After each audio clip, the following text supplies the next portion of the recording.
Jace from the Couch podcast host has to beg for forgiveness, and you have a front row view from the On Fek Circle. Presented by JFtC.com and spawned from the Jace from the Couch radio podcast. This little misadventure is always on the YouTube channel, live Tuesdays, 6 p.m. Eastern Time. You can also pick up the live stream on the Jace from the Couch Facebook page and its Twitter account at Jace from Couch.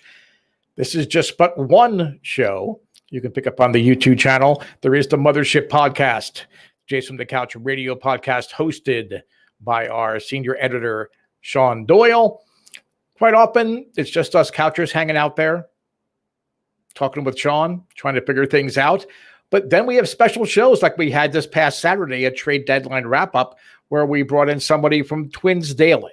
We've had podcasters from the Yankee camp, from the Rays, from the Pirates. We've got Keegan Matheson, Shai Davidi, all kind of guests. Jordan Romano was on over the winter. So you never know what's going to be on the podcast. That's Monday, 6 p.m. Eastern Time. And my colleague, Karen Suter, fresh off of her two-game enjoyment of live Blue Jays baseball at the Rogers Center, will be bringing you sunny side of the dome. And no doubt it will be very sunny this week. Karen, the ultimate Blue Jays fan, and quite possibly the ultimate Blue Jays analyst. Her shows are Thursdays, 6 p.m. Eastern Time on the Jace from the Couch YouTube channel. I'm the Feckless Wonder, Steve Fek. And yes, I'm sorry, Ross Atkins. I'm sorry. I said you didn't have the huevos, the cojones. I buck my way through the entire regular season saying that you could not pull off an impactful move. I even raised a challenge to you. Said, Ross, I've called you a rodeo clown. If you don't make a trade, you've got to come on the On Fek Circle live in full radio clown regalia. But since he pretty much shut me up, I thought it was only fair to try to be a rodeo clown of sorts myself. I did try the makeup. Being a broken down old man, it immediately made my face break out. So rather than go with full rodeo clown regalia, I'm doing the whole show with the word clown right across, prominently displayed on my forehead. Okay, I missed the boat on this one, and I'm really glad that I did. A terrific trade by Ross Atkins. I mean, picking up Brad Hand, that was good. Adam Simber, Corey Dickerson, who was activated, by the way, before tonight's game with Kevin Biggio going in the IL. He's made some additions, but not impactful additions. Jose Barrios, that's an impactful acquisition. So, Ross, I still don't think you're the man for the job, but you shut me up on this one. You pulled the trigger on a major deal. We all know what the cost was. Hopefully people have stopped sniveling and whining about it, saying, oh, Austin Martin, Simeon Woods Richardson, he's an Olympian. Relax. Jose Barrios is going to make us forget, hopefully, but I'm pretty confident, what Austin Martin is right now and what Simeon Woods Richardson at 20 is right now. If he can get this team to the wild card this year, and certainly they're set up as the favorites in 2022. I don't see how the Blue Jays would not be favorites to win the AL East in 2022, even with Charlie Montoyo managing. They're the favorites in 2022.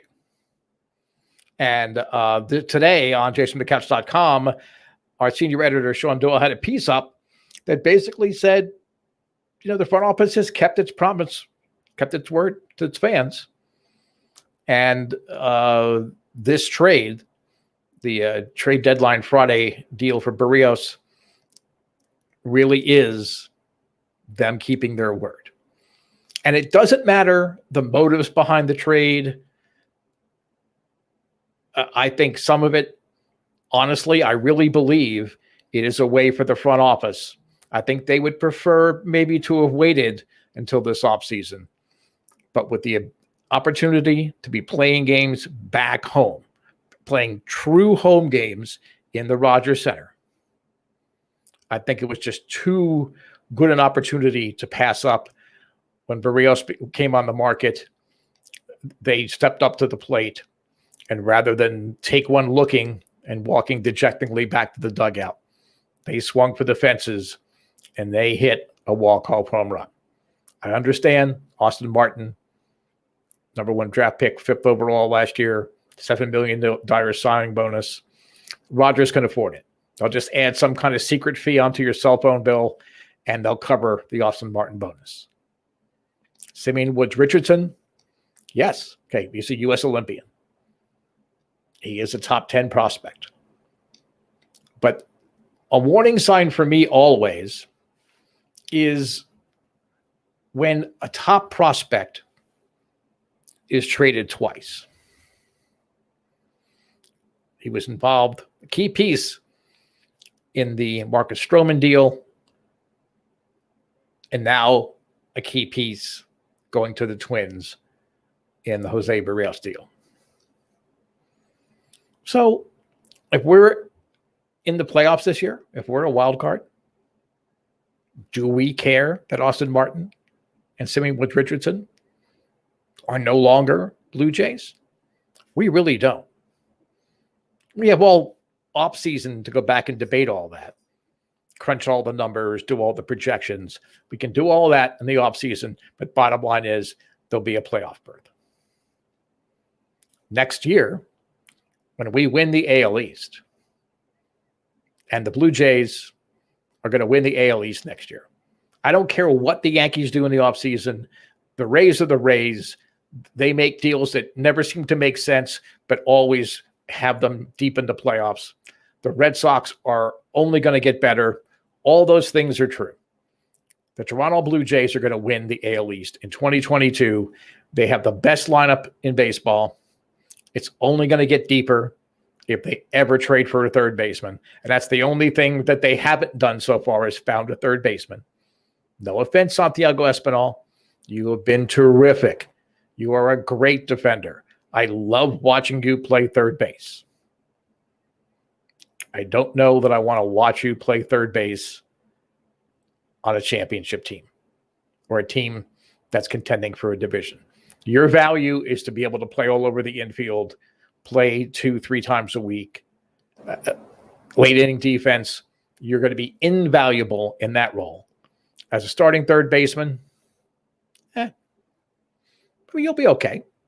You'll be okay. But eventually people are going to start complaining, oh, he has no power.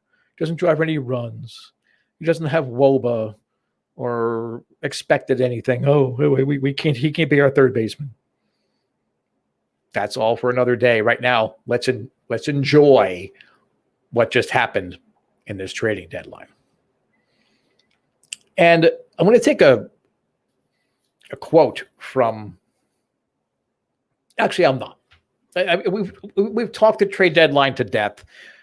Please go back if you haven't seen it already. Watch the Jays from the Couch radio podcast, post trade deadline podcast. It is up there in archives, available anywhere you get, your podcast now. You can go over all the details there, and Lord knows there'll be 7,000 articles written about this in the off season. We don't need to go into that now. It's time for some feckless wonders. And I kind of touched on the first wonder. Are we really going to remember who we traded for Jose Barrios? Again, and that's not a knock on Austin Martin. By all attempts, he's going to grow into a terrific major league player. I don't know that he's going to be the power hitting prospect they once thought, but he could play short. He can play second. He can play in the outfield. He's going to be an everyday contributor for the Twins. Is he going to ever pan out to be better than Jose Barrios? Especially if we re-sign him after the 2022 season? I wonder. I don't think so. How many players have we dealt away and said, oh my God, I can't believe we gave this player up? That occurred certainly during the Gordash era. And JP Ricciardi, I'm assuming he either had a gambling problem or he just liked to play around. Like he was playing Stratomatic in his office and said, wow, I wonder if I got this player. I got 3 or 4 players that I could use and then trade this player away. I really don't know what JP Ricciardi was doing. Alex Anthopoulos certainly never backed off on making a big deal. But when he made big deals, do you really miss anyone that went away in those deals now in 2021 or in 2015 when you went to the ALCS? Question from Sam Harvey. Oh, we have Bo and Groshans at short, but there are a good chance that Martin is great. It could very well be, Sam. And I'm sorry I'm blind and I couldn't read your question at first. I think it's all that clown makeup I was trying on earlier today. It's blurring my vision. But you could very well be right. Martin could be great. My instinct tells me he's going to be very good.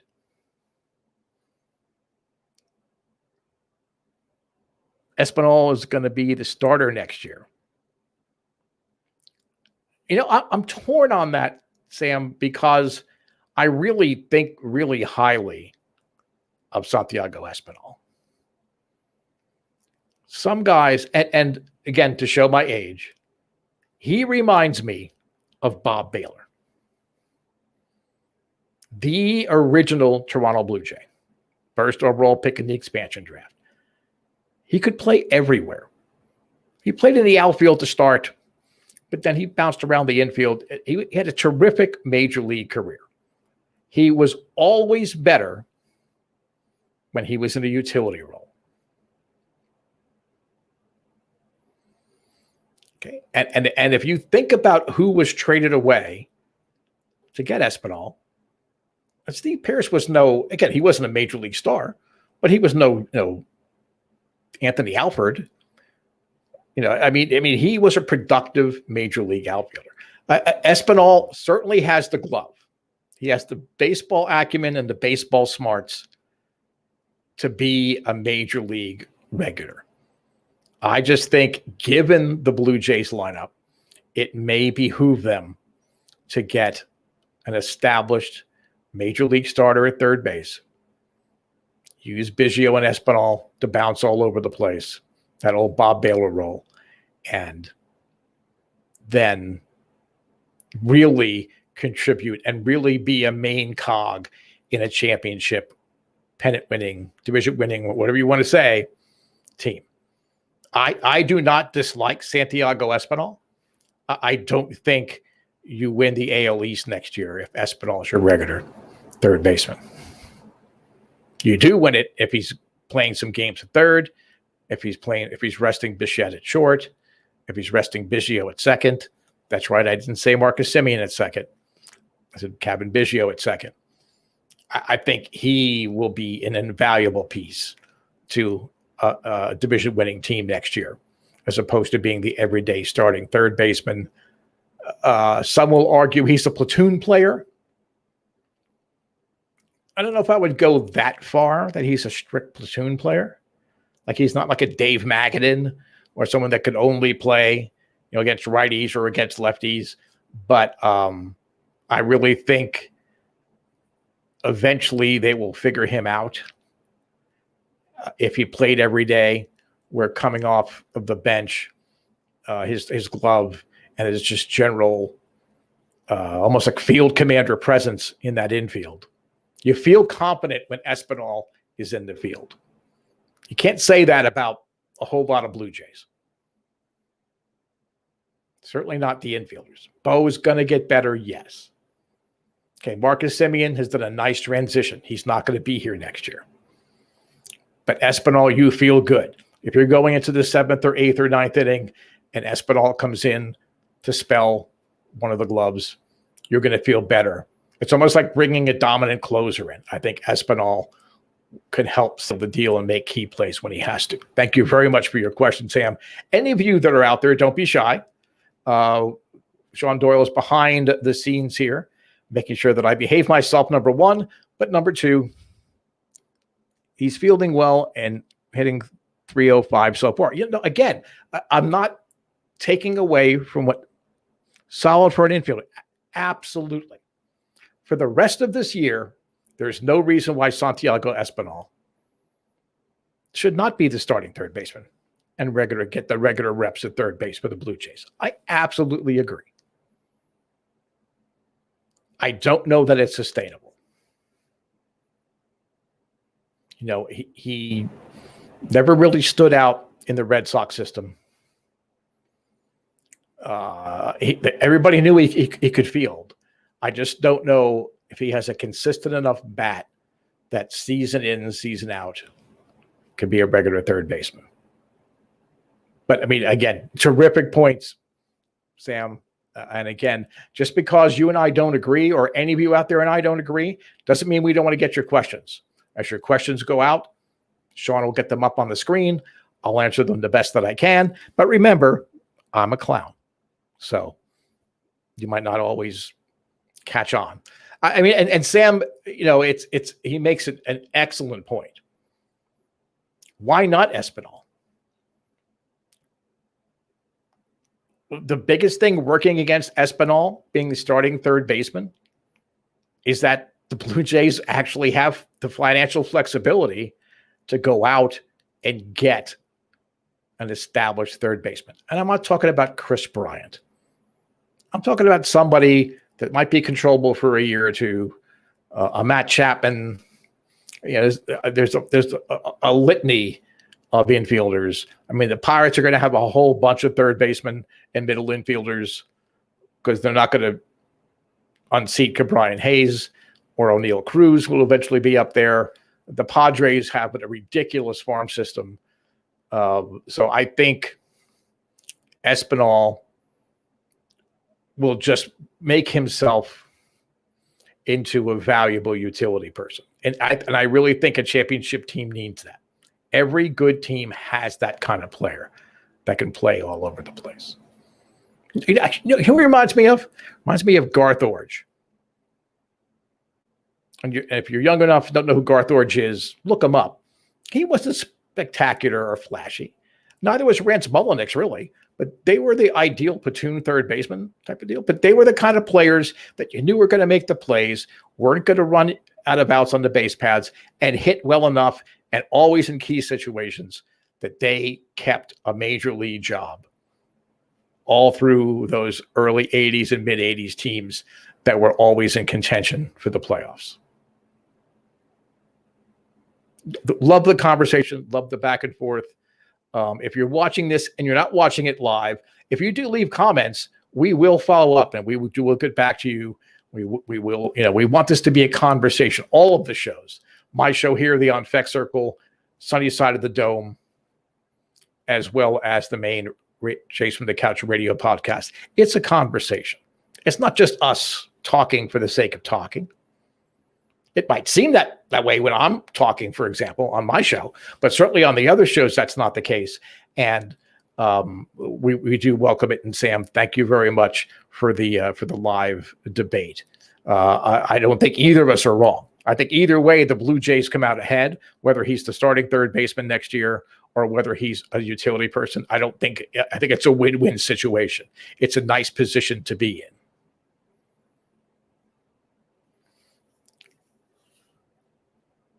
Let's do some Blue Jays way. I could go back to more feckless wonders, but I'm a clown. Do you really need feckless wonders anymore? I mean that conversation about Espinal and the Barrios trade, I think that pretty much said everything we need to say for this week. And I believe it's tomorrow in 1983, It was the infamous Dave Winfield kills a pigeon or seagull or whatever. I guess it was a seagull, not a pigeon, while he was warming up in the outfield. A rather infamous day, in Toronto baseball history. Again, Winfield wasn't a Blue Jay yet. He was playing for the Yankees. And I know there was all kind of debate. Oh, he did it on purpose. He was trying to throw the ball back and thought he'd be funny and try to see if he could hit the seagull. The charges were dismissed the next day. But the reason I bring this up, other than the fact that really, what are the odds that could ever happen? The only other time that I know of that it happened is when Randy Johnson and Bob Herbert, who is the best all-time Blue Jay that was born in New Jersey. Wow. Well, my high school mate, Mark Lamangelo, was born in New Jersey. I think Blue Jay fans would say that he is not the best all-time player born in New Jersey. Well, you stumped me there, Dr. Herbert. I have to admit, you stumped me there. I'm going to have to think about that. I will get back to you off the air and look up that question. So for right now, I'm saying it's Mark Lamangelo, but I don't think that's the case. There has to be someone that, you know what? I'm going to say Mark DeRosa, even though he wasn't drafted by the Blue Jays. He's probably the best player from New Jersey that I know off the top of my head played for the Toronto Blue Jays. So we'll go with Mark DeRosa when he was for his short stint that he spent here. And Bob, thank you very much for your question and for your input. You stumped me, my friend. You stumped me. I'm getting older, so it's easier to do, but that was a great question. But again, there's a perfect example. When we do this Blue Jays Way segment, we want to reflect back on not only like historic moments like the Joe Carter walk-off or whatever it would be. We want to talk about what it's like to be a Blue Jay fan, what it's like to have followed the Blue Jays, even if you're not a fan, to have watched them over the course of the years. Okay, if you're from New Jersey, like I am, and Bob Herbert is,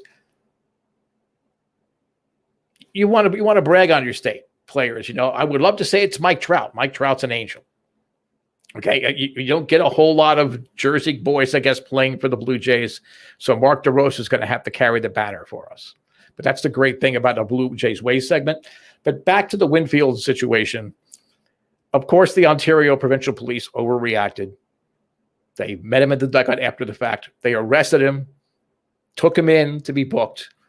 The next day, the charges were dismissed because they were just ridiculous. But sometimes you have to be careful about being too judgmental. And I think in Blue Jays Nation, we have the tendency at times to be too judgmental. And I'm not talking about taking Robbie Alomar out of the team Hall of Honor. Okay, he needed to go. Hall of Fame baseball player, Hall of Shame human being, apparently. So that judgment, okay. There's facts, there's justification for that. Jettisoning Asuna out of here for his domestic relations problems. Needed to do it. Needed to get him out of here. While I sometimes think that Kevin Pillar, we overreacted in that situation, I understand because of the nature of his comment that he had to go. And I say that as the father of a daughter who was gay and basically had to leave public schools because of bullying. I still think Blue Jay fans were too hard on Kevin Pillar. They weren't hard enough on Reese McGuire, who to me, that's a heinous thing that he was convicted of. Okay, I'm sorry. That is an affront to public safety and public tranquility, whatever word you want to use. I think he got a free pass on that. But the reason I'm really talking about all these different things, I'm not trying to change your mind about what you think on things. It's easy for me as an American Blue Jay fan to think that Canadians are a little too politically correct. And as an American, and as the last 4 or 5 years have shown, I really have no place to talk. But sometimes you really have to step back and take a deep breath before you make a permanent snap judgment. You need to just go from there. And the reason I bring this up is, okay, obviously the Dave Winfield thing was a lead into that. It was one of the more ridiculous things that have happened, in baseball history, or at least Toronto Blue Jays history, to have him arrested for accidentally hitting a seagull with a baseball. And the odds were just astronomical for that to happen. But I'm starting to hear rumblings about what's going to happen next offseason. And the name Carlos Correa comes up, and the majority of Blue Jay fans say, oh, we never have a cheater. He never apologized. He was defiant, and he got caught, and we don't want that kind of player here. We have George Springer here. He was on that team. And why he has been much more low-key and coy about it, and he has been apologetic, we embrace him with open arms.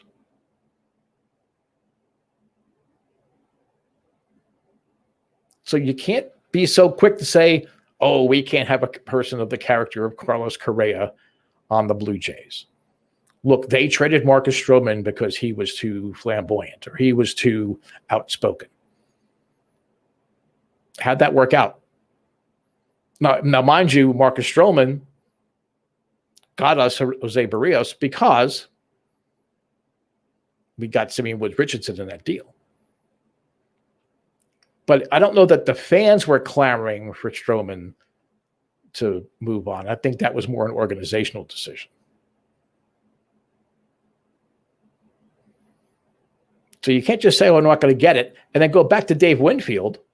When Pat Gillick signs him in 1992, suddenly they were no longer flapping their arms like wings and taunting Winfield, whenever he came back to play to Toronto up until the time he became a Blue Jay. Then suddenly Dave Winfield, oh, what a great player. What a great man. What a great humanitarian. Why weren't you thinking those same things in 83, 84, 85, up until 92? So there is a responsibility as a fan to not be so snap judgmental. The fact that I wrote clown across my forehead and was willing to come on again, this is not a national program, but enough people watch it, okay? And I catch enough grief on social media that I needed to come clean because I basically called Ross Atkins a rodeo clown. So I'm just as guilty as you are. I'm not passing judgment on you, but let's not be so rash. Let's be more open-minded, and let's be fans of the Blue Jays in the best possible way. This past weekend has shown us what it means to all of us, even if we weren't there in person, even if we were, just watching the game on TV.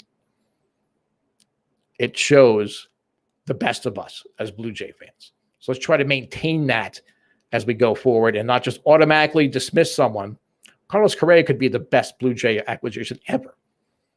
I don't really believe that, but potentially he could turn into that. George Springer is certainly on his way. Can't be so snap judgment. Thanks for tuning in. I'm the Feckless Wonder, Steve Fek. Every Tuesday, 6 p.m. Eastern Time, the On Fek Circle on the Jays from the Couch YouTube channel, its Facebook page, and Twitter.